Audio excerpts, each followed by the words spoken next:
nha các bạn. Ồ kìa, đầu luôn chạy né sắp mặt luôn. Chạy lộn mèo luôn.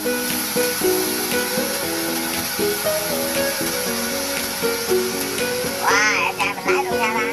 Chơi luôn.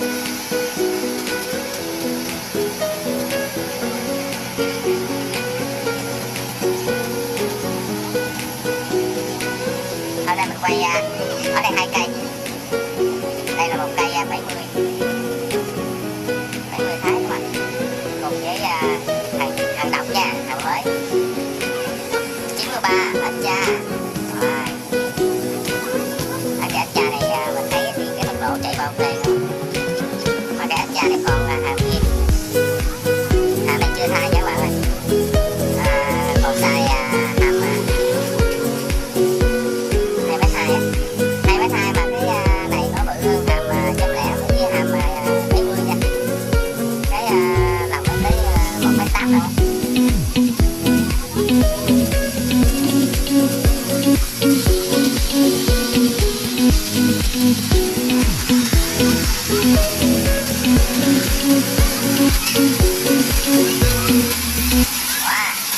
Wow, có chuột kìa các bạn, chỉ chuột kìa, nó chuột lắm luôn, nãy giờ anh em quá trời chuột luôn á.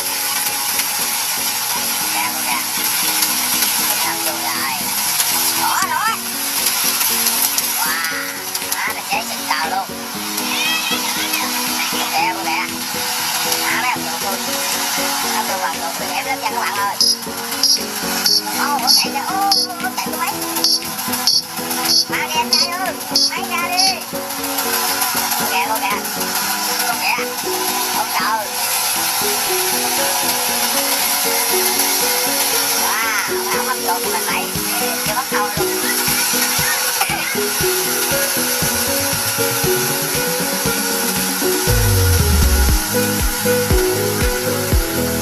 Ồ, chụp chóc bây giờ nha các bạn. Em lại chụp nữa nè.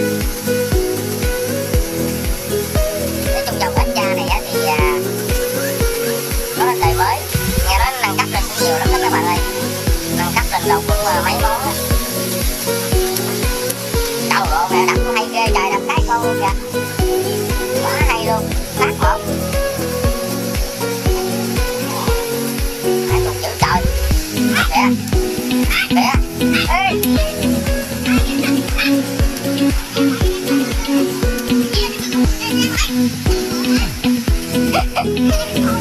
Hay da, quá dữ luôn. Coi dài chạy kìa, ai chạy bắt lượng ra nữa kìa. Mình cũng chưa có dịp để mà mình quay cận cảnh cái những cái chi tiết của chiếc ếch cha này để cho các bạn xem nha. Để có dịp mà mình quay cận cảnh chiếc ếch cha này mới cho các bạn xem. Nhà đó nó cũng thay đổi thiết kế lên tốt lắm. Nó làm những cái đồ quá chắc đó các bạn. Nghe nói là những cái đồ quá chắc đó, nó sẽ làm là chất lượng cao hơn. Mình cũng có coi sơ sơ thôi, chứ mình chưa có thấy đặc biệt là nó cũng thay đổi. Có thay đổi nhưng mà mình chưa thấy thay đổi. Mấy thằng ổn trời.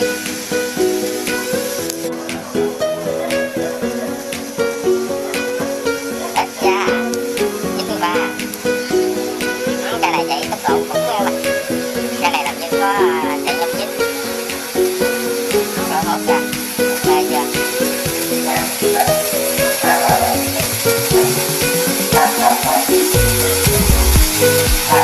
Thằng kia còn nó rất là dẻo.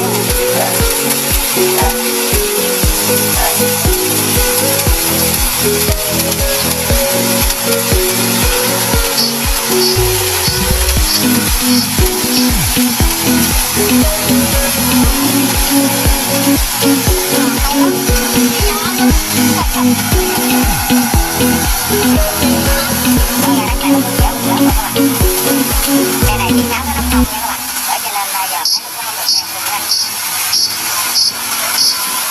Không đâu, cái không sao.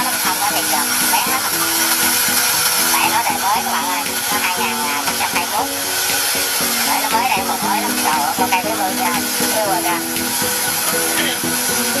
Giấy đứng lên luôn rồi. Rồi. Chụp lỗi giữ vậy. Rồi, đâm ra luôn rồi. Kìa.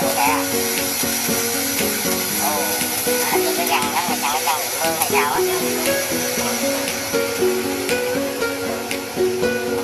Và lại cái đầm lên.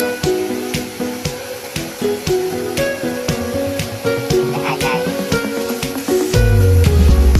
gì luôn.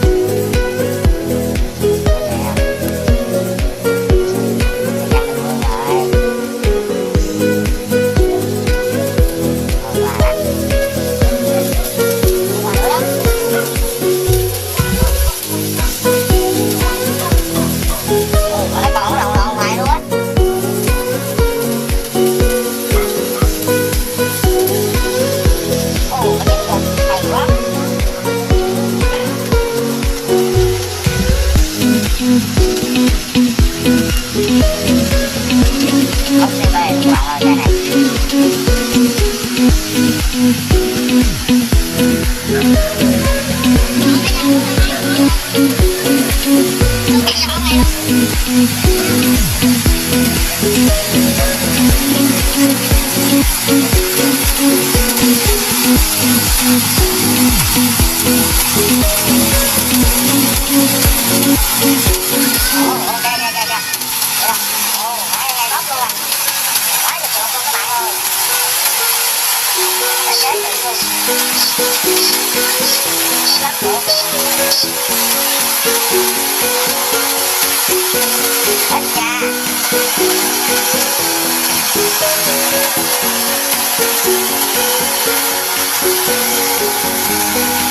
những video hấp